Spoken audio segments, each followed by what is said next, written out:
Hello, welcome back to another video. Today I'm doing my 25.5 mid lane tier list. So if your content, like, subscribe, and let's get into it. There were very few changes towards the mid lane this patch. Riot have decided they wanted to go relatively light, mostly nerf down some of the things which are going to be very high in presence, and nerf down a champion which is obviously overperforming in the mid lane in the form of Cho'Gath, and then buffing up Zed, as Zed has been relatively weak for a while. But past that, it was very minor things like unflinching being buffed, Unitel's being buffed for melee hasn't really created much of a power shift, which is why things are going to stay relatively similar, but I still want to talk about it. So the D tier is going to consist of the same champions. Sworda and Tristana still remain as D tier picks in the mid lane for average solo queue. These champions require a lot of gold to really be quite functional, and outside of specific team compositions tend to underperform. There are other better AD options within solo queue, champions which can really thrive off the chaos and the less controlled environment. The likes of Talon, for example, really does benefit from those kind of situations. And these two picks are just champions I wouldn't really recommend playing in the mid lane at the moment.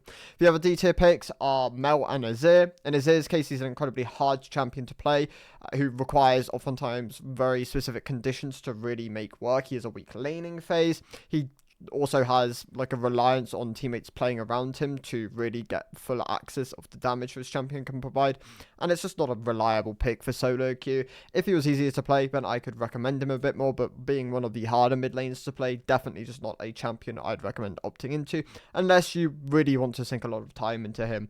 In Mel's case, they over-nerfed Mel. I think this champion could probably do with being buffed back up slightly. She can still be strong, especially when she gets a lot of marks onto a champion, and then can ult for a huge amount of damage, but outside of that, if she ever falls behind, she'll feel relatively unimpactful compared to other mages, and tends to be a bit more matchup specific, especially with getting value out of the W. It's just not a pick I'd really recommend at the moment, but if you are in hope that they will buff it in the future, then you can obviously put the practice in now, just maybe not in solo queue.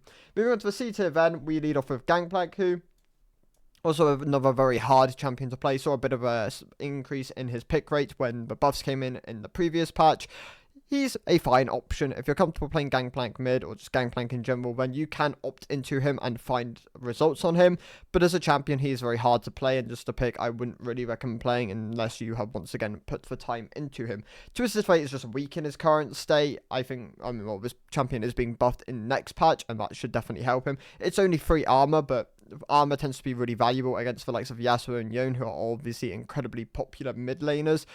Past that, though, the AP matchup's still going to be relatively similar. I still think this champion is going to be, to an extent, slightly underwhelming, but it is a nice buff, and it could definitely bump him towards the higher end of the C tier. Ziggs remains as a C tier option. Ziggs mid almost feels under-supported at this rate, or at this point. Ziggs bot, obviously, is still a solid option if you're looking for an AP pick down there, but Ziggs as a champion has definitely suffered with a couple of direct nerfs he has received, combined with, the fact that he just doesn't feel as supported as a mid lane option at the moment. Jace sits in the C tier, also another champion which tends to kind of sit lower down because of his difficulty. If you're very comfortable playing him, he can still be a very good option. Mid Jace tends to want a lot of AD to really find value within the game though, especially after they nerfed his base values and then buffed up his AD ratios. Corki is being nerfed in 25.6. He still underperforms just generally as a mid laner, reliant very heavily on getting early advantages to find his value within the game. If you ever fall behind on this champion, you oftentimes just find yourself being outvalued by other picks within the mid lane. Brand sits within the C tier, another champion which is on the weak side at the moment. He is a pick which around the mid to low MMR bracket should be one of the best options accessible to you, but a load of direct tags towards Brand have really cemented him as being in a pretty poor spot at the moment.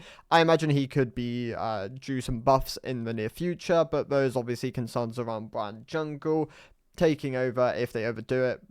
Whether that's a genuine concern, only time will tell, but Brand sits within the C tier for average play at the moment. And best, I'm going to drop down to the C tier. The nerfs weren't huge, they were actually relatively placebo if anything, but Ambessa mid was already underperforming compared to Ambessa top. she's also heavily declined in popularity, and it's just not really going to be a pick I recommend going forward, so I am going to drop her down a tier. Zed, on the other hand, does move up. Zed is doing a lot better now. They gave him, I believe it was 5, maybe even 10 flat damage on the E, combined with 15% bonus AD ratio on the E, and that's huge for Zed. It massively helps his wave clear, it helps his trading, his all-ins, helps in the jungle, helps him in the mid lane. Zed definitely doing a lot better now. If you are comfortable playing the pick, you should find more consistent results. Obviously, if you're not comfortable playing Zed, he's not mandatory, but he is doing better now and might be worth a ban if you do find him frustrating.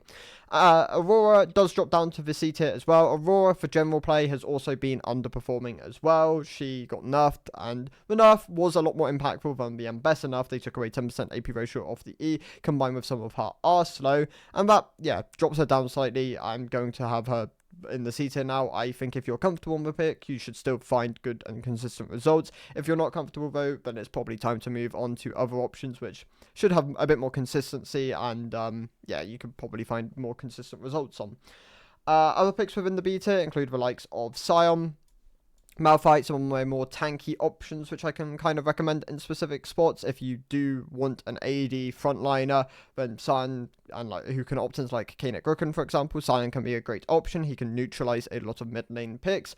In Malphite's case, he's great into a lot of the AD options. If you find yourself in an AP matchup, but Malignant's Malphite isn't bad. I think both variants of Malphite can be viable in the right spots. He's just slightly on the weaker side at the moment, and yes, finds himself within the beta. Very easy to play though. You can basically first time as champion and find relatively similar success compared to someone who's put a lot of games into Malphite. Gregor sits within the beta at the moment. He's just underperforming across the board at the moment. In elite play, he still does decent in both top and to an extent mid lane, but is not as performant in the mid lane. Jungle, Gragas is on the weaker side at the moment. If you're comfortable playing him, then you can still make him work within the mid lane, but isn't a pick I'm really going to recommend. Probably sits towards the lower end of the B tier. In Yone's case, he's actually not doing too hot. Yone has definitely been stronger. The change to his W, I can't specifically remember when it was, where they nerfed the shield down slightly, did affect him. And was it the shield down, or was it damage, percentage damage? I can't remember off the top of my head. But they did tag him slightly, and he has suffered a bit from that, combined with just shifts in the meta. Yone is doing a bit worse at the moment for just average play, and yeah, I have him towards the lower end of the B tier. You can still make him work though. I still think Yone in the right spots can be a very good champion, especially if you have him within your arsenal. Zoe, another champion which is underperforming performance at the moment. Even when they buffed Electrocute, this champion still just isn't really like there. I think if Zoe received a slight buff, she could definitely find herself towards the high end of the B tier, possibly even the A tier. Right now though, she's quite volatile, and unless you're very comfortable on the pick, it's just a champion I wouldn't really recommend. LeBlanc benefited from the Electrocute buffs as well. Tends to be slightly elite skewed. Another pick where if you're very comfortable on it, you can find results, but isn't a pick I'd really recommend for like your average kind of tier. Kassadin, a great counter pick option outside of those counterpick scenarios, so you're not really going to be playing him. But I do think he has some very strong spots, which can definitely be rewarding if you have him within your arsenal. Same goes for Fizz. I don't think he's a pick you're going to ever really want to blind, but if you're very comfortable playing him, he has some really polarizing mage matchups. Syndra, Aesol, Orianna, for example, can all be very Fizz favored. Talking about Aesol, I have him in the B tier. I think Aesol's slightly on the weak side at the moment. Takes a bit too long to ramp up, but if you get to those points, he can be a very powerful mid lane option. Katarina, an incredibly volatile assassin pick. If you're very comfortable on her, you will find results. If you're not, then you shouldn't play. You shouldn't touch the champion. That is, I won't call it the Rengar of the mid lane, but Katarina requires a lot of games of mastery to find results on. If you play this pick poorly, you'll probably end up just bleeding a lot of LP, and that is not a pick I'd really recommend, but if you're very comfortable with Katarina, I think she's in a fine spot at the moment. Rise sits within my B tier, has some decent matchups, but also can struggle into some of the more range-heavy comps. Just tends to be a bit more comp-dependent at the moment, but if you can get your item spikes, the champion can be very valuable, especially just to have within your arsenal. I think Kiana's actually in a really good spot at the moment if you're looking for an AD assassin. She is very hard to play, but for how difficult the champion is, I'd say, yeah, she's doing quite well at the moment, so definitely something to consider. I have some other AD assassins which I can recommend here as well, the likes of Talon's doing quite well at the moment. Nefuri tends to be very mid and low elo skewed and is getting a complete like kit overhaul going into next patch, so probably not the right time to be learning in a Fury, but she's not bad. And like, if you were very comfortable on her, and like you enjoy the kind of the idea of the champion, she's probably a good pick to learn going into next patch. So definitely something to watch.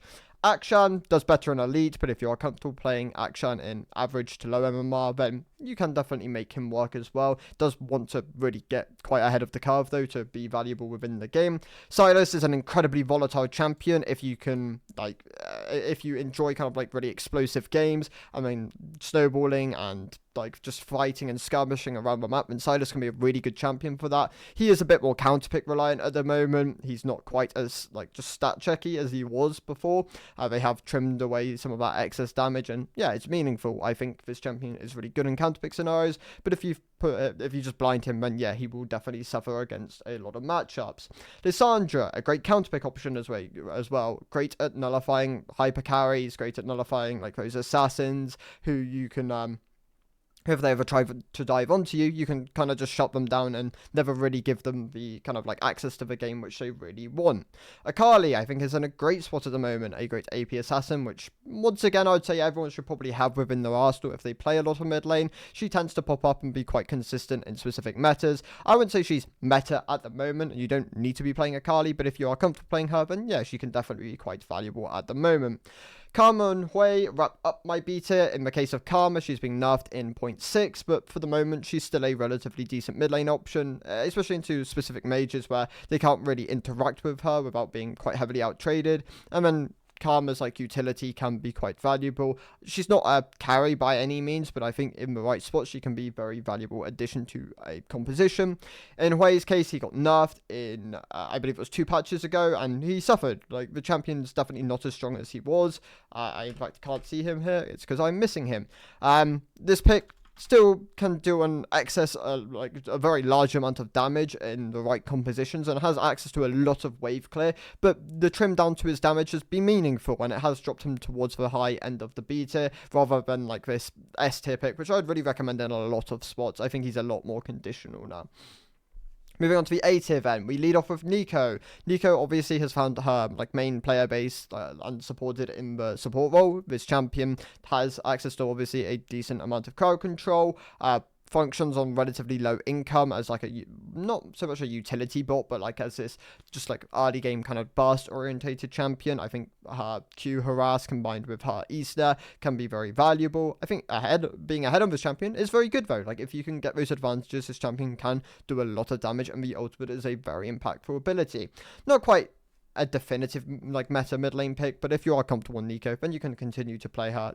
She is very unpopular though, which is obviously going to make it harder to kind of like figure out the kind of best way of playing her in a lot of situations, but also an advantage because most people won't understand how to play against Nico as much. Vex is a great conditional counter pick. I think this champion is incredibly valuable into high mobility mid laners where you can really punish them utilizing your passive. Orianna, a great standard mage to have with within any champion pool. I think if you can play Orianna, then she is very valuable to have at the moment. Even if you don't play Orianna, it's always worth just learning this champion, because she will usually, once again, kind of like Sylas and Akali, appear within specific metas as being quite a popular pick. Tilia, another great champion to learn. I think Tilia in specific team compositions, like predominantly short-range team compositions with like AD setup within the jungle, can be incredibly powerful as a pick. Heimerdinger sits within the A tier. Very niche, but great wave clear. Has like incredible siege. Can like obviously be quite niche, and most people just won't understand how to play against it. And I think that is a really big strength of the champion. Quinn, also very unpopular within the mid lane, but an incredible incredibly high burst kind of like assassin marksman, who with the buffs to her directly and symbiotic souls has really found her footing as a great option at the moment. Very deserving of an A tier spot. Annie, just in general, doing better at the moment. She's not as easy as some of the other options I recommend on this list, but I still think if you're like relatively new and like you're like low to mid elo, Annie's a great champion to just learn and pick up. Having a summon can be a really powerful thing, especially once you like learn how to fully utilize and get the most out of Tibbers. Swain is a great A tier pick into predominantly health stacking compositions. He can like sustain fight and really wants to play into like those short range compositions which don't really have the damage to ever really burst him down, or the maximum health damage to kind of like fight against him when he's in ultimate. I think in the right spot, Swain is one of the best mid laners within the game. If you just blind Swain, he will definitely find difficulty into specific like longer range team compositions.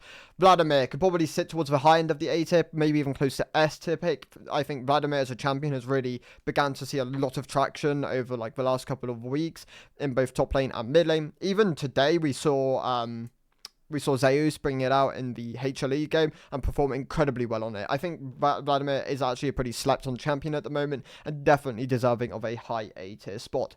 Echo, after the buffs, is another champion pretty close to the S-tier. Echo's doing really well at the moment. His damage combined with the the buffs towards some of the domination runes has just allowed him to find a considerably better spot at the moment, especially within the mid lane. Some of your more range-heavy options are like your Xeraths, your Luxes, your Vel'Koz. I think all these picks in the right spot can be incredibly oppressive.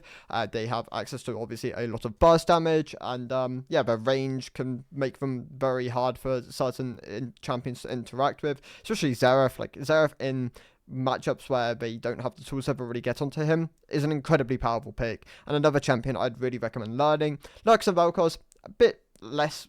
I still think these picks can be really good, but not as polarizing in certain spots. But things like the Lux's wave clear and snowballing is some of the best in the game, and definitely something which, like, if you enjoy playing around, can be really valuable to have. Pantheon as a mid lane option, doing a bit better at the moment. Maybe probably not the pinnacle of the A tier, but definitely a great counter pick in the right spots, especially against like your Yasuo's and your Yones and a lot of your assassin and melee picks. Pantheon can be really good, and he's a very good flex option at the moment, so definitely worth like picking up. Yasuo is really doing quite well at the moment. I wouldn't be surprised if he got nerfed relatively soon. This champion, for how hard he is to play and how popular he is incredibly good. The buffs which he received more recently massively helped his scaling, combined with just other things shifting around, i.e. being cheaper. Yasuo is really like thriving as a mid lane option. Like I wouldn't really recommend Yone at the moment, but Yasuo is probably my most recommended AE pick, especially with Garen being nerfed in the next patch. Yasuo probably takes #1 spot in his current state. And wrapping up the A tier, we have Kayle and Veigar. Veigar, incredibly good low elo to mid elo pick. He obviously has some of the best scaling in the game, and if you can get access to like your level 13, Veigar is incredibly powerful with like a Rabadon, like full max Q, and then like I believe it's like alternating W and E at the moment, but there are different variations, and it comes down to a lot of what you want to play him as. But yeah, Veigar doing really well at the moment. And Kayle, a great scaling pick in the mid lane. Kayle is really thriving this season and has been since like 5 patches ago when the season started. The petals were great for her. She received a bunch of direct buffs like in the previous split, and overall has really found her footing, and especially with lane swaps gone in the top lane more than anything, has really been doing quite well. In the mid lane mode, still a great option, very deserving of an A tier spot. Could honestly be bumped up to the S tier, but is still relatively unpopular. Moving on to the S tier then, we lead off with Victor, who could probably be dropped down to the A tier. I don't think he's quite as much of an S tier pick as maybe some of these other ones deserve to be, but Victor generalistically tends to be pretty good as an option, having great wave clear, great damage, good early to mid game. He's not quite a insane late game scaler compared to some of the other mid laners, but he can still be valuable there, especially if you give him access to a lot of gold. I think I'll leave him at the top of the A tier at the moment, but still a very good pick. Diana really benefited from her direct buffs in the previous patch. She obviously received direct jungle nerfs, but the direct buffs towards her mid lane really did help her, and just having access to more damage on Q more than anything really makes her a lot more threatening within the mid lane. Garen is still the premier AD option this patch. Going to next patch though, he is receiving a pretty sizable nerf, and I imagine it will drop him down to the A tier. So if you want to like collect your LP at the moment and you want an AD mid laner, Garen is the go-to, but do be aware he is being nerfed in the next patch. Anivia, still a great option within the mid lane. Her like zone control combined with her wave clear gives her access to a lot of potential, which some people won't tap into quite as well. And I do think you need to put a decent amount of games into Anivia, which is why she isn't quite to the top of the S tier. But I think if you've put those games into Anivia and you're very comfortable playing the champion, she is in a very good spot at the moment. Syndra is probably my recommended, Syndra and Arya, like my recommended, like traditional kind of like mages, or like meta mages, or ones which appear within competitive every so often. Like if you are a very big fan of competitive and you want to play like very like trendy, I guess you would say, mid laners, then Ahri and Syndra are very good at the moment, and probably my recommendations for solo queue. Syndra has great long range pick potential, great wave clear, great trading patterns, great all in, great setup for her team. Like, I think Syndra is really like, just in a great spot for solo queue at the moment. In Ahri's case, her mobility has always been a really big factor of the champion. What you tend to see is when Ahri is weak, her damage just isn't quite there, but Ahri at the moment does have access to good damage and allows her to really thrive as a mid lane option. Now then, some of the more niche and like counterpick reliant champions, the likes of Galio is an S tier counterpick. He is an incredible anti-AP option. Does struggle quite heavily into like your Yasuos and Yones. Like, I'd never recommend blinding this champion, but in the right spots he is an incredibly powerful pick. Cassiopeia into short range compositions, incredibly valuable, can work really nicely as a mid laner. Also but like kind of like Galio, reliant a bit more on being a counter pick. Malzahar is probably my premier low to mid elo pick. Specifically, he does fall off in high elo compared to some of the other options here, but if you are looking for something just to get you to like Emerald, Diamond, then Malzahar is probably the best for that. Cho'Gath obviously is weaker. They did directly nerf him. It's still an incredibly good pick. Like, if you want to watch anyone, watch Kerberos. Kerberos, like, really has the tech down on how to win games on this champion.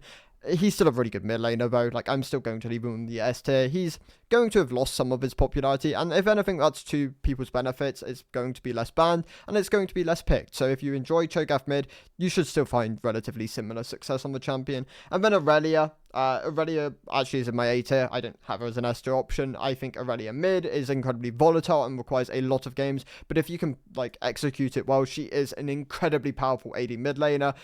But unlike Garen, Pantheon, Quinn, I do think she requires a lot more games to really find the success on her, so that is just something to be cognitive of. And those are my thoughts for the 25.5 mid lane tier list. Thank you guys for watching. I will see you in the next one. Goodbye.